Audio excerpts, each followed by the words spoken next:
कितने साल से? मैं 3 साल से हूँ। 3 साल से। कौन है? मैं इजबेल का आत्मा हूँ। इजबेल का आत्मा है? क्या करवाता है इजबेल का आत्मा? क्या करता है बोल? मैं इसे पाप में गिराता हूँ, गंदे गंदे ख्याल डालता हूँ। गंदे ख्याल डालता है, व्यभिचार कराता है।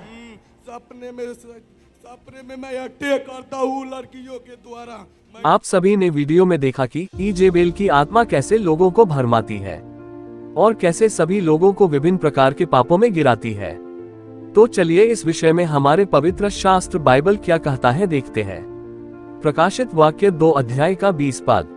पर मुझे तेरे विरुद्ध ये कहना है कि तू उस स्त्री इजेबेल को रहने देता है जो अपने आप को भविष्यद्वक्तिन कहती है और मेरे दासों को व्यभिचार करने और मूर्तों के आगे के बलिदान खाने को सिखलाकर भरमाती है। एक वचन और देखते हैं। दूसरा राजा 9 अध्याय का 22 पद। येहू को देखते ही योराम ने पूछा, हे येहू क्या कुशल है? येहू ने उत्तर दिया, जब तक तेरी माता इजेबेल छिनालपन और टोना करती रहे तब तक कुशल कहा। एक वचन और देखते हैं।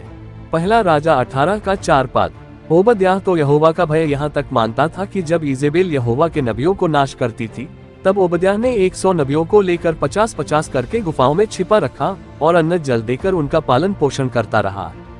हमने वचन के माध्यम से जाना कि कैसे इजेबेल उस समय में लोगों को बाल की पूजा करने, व्यभिचार करने और टोना करने के लिए भरमाती थी और परमेश्वर के नबियों को मरवाती थी और उनसे बैर रखती थी। उसी तरह आज भी परमेश्वर के लोगों से बैर रखती है और उनको भरमाती है। इसको मारने के बहुत बार कोशिश किया, कि इन्हें परमेश्वर के सामने झुक गया।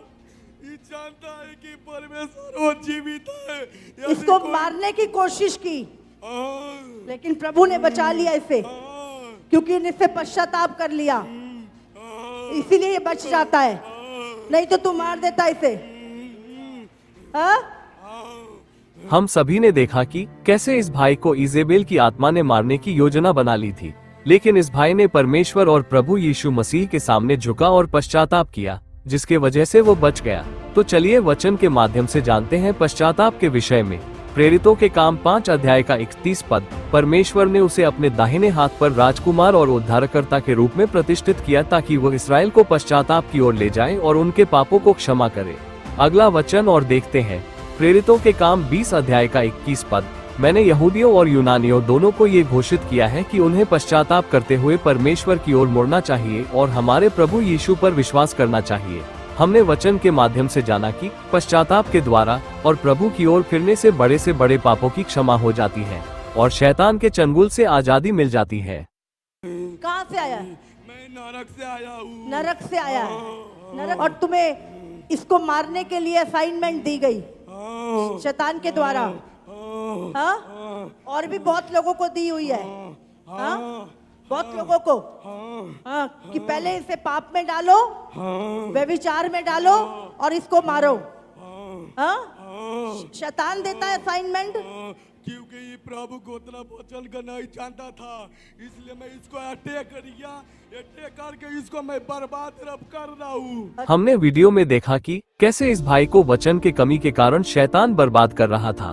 तो चलिए देखते हैं वचन के विषय में बाइबल हमें शैतान से लड़ने के लिए क्या उपाय बताता है। इफिसियों 6 अध्याय का 11 पद। परमेश्वर के सारे हथियार बांध लो कि तुम शैतान की युक्तियों के सामने खड़े रह सको। अगला वचन और देखते हैं। इफिसियों 6 अध्याय का 16 से 17 पद। और उन सब के साथ विश्वास की ढाल लेकर स्थिर रहो, जिससे तुम उस दुष्ट के सब जलते हुए तीरों को बुझा सको, और उद्धार का टोप और आत्मा की तलवार जो परमेश्वर का वचन है ले लो। अंतिम वचन और देखते हैं। इब्रानियों 4 अध्याय का 12 पद। परमेश्वर का वचन जीवित और प्रबल और हर एक दोधारी तलवार से भी बहुत चोखा है और जीव और आत्मा को और गांठ और गूदे को अलग करके आर पार छेदता है और मन की भावनाओं और विचारों को जांचता है। को पता यीशु आ रहा है? बादलों पे आ रहा है? आ रहा है। अच्छा, कब आ रहा है यीशु?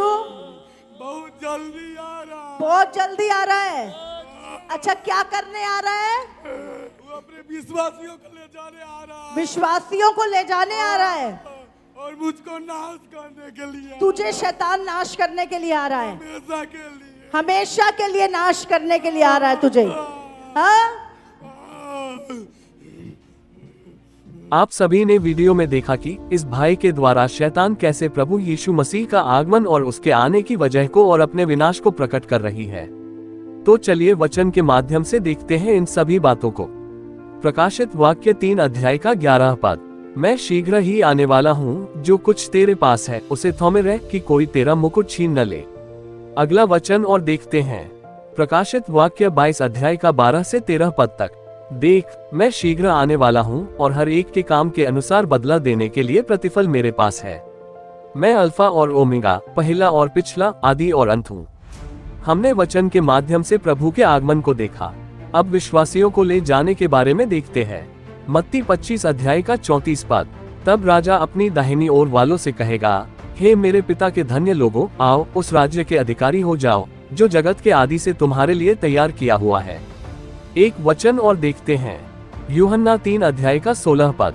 क्योंकि परमेश्वर ने जगत से ऐसा प्रेम रखा कि उसने अपना इकलौता पुत्र दे दिया, ताकि जो कोई उस पर विश्वास करे वह नाश न हो परंतु अनंत जीवन पाए। हमने वचन के माध्यम से विश्वासियों को ले जाने के बारे में देखा। अब शैतान के विनाश के बारे में देखते हैं।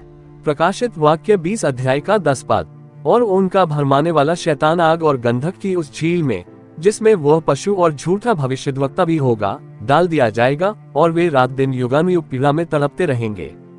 हमने आसानी से वचन के माध्यम से समझा और जाना शैतान की प्रकट की हुई बातों को। हमने इस वीडियो में देखा और वचन के माध्यम से जाना शैतान की ताकत और कमजोरी को, कि शैतान कैसे लोगों को भरमाती है, और वचन के माध्यम से उन सबों का सामना करने के लिए हमें प्रभु प्रेरित करता है। आप सभी से मेरा आग्रह है कि ज्यादा से ज्यादा बाइबल पढ़े और प्रार्थना करें और परमेश्वर के अधीन हो जाए, जिसे शैतान का सामना कर सके। तो आज के लिए बस इतना ही, फिर मिलेंगे एक और नए वीडियो में। आप सभी को जय मसीह की। धन्यवाद।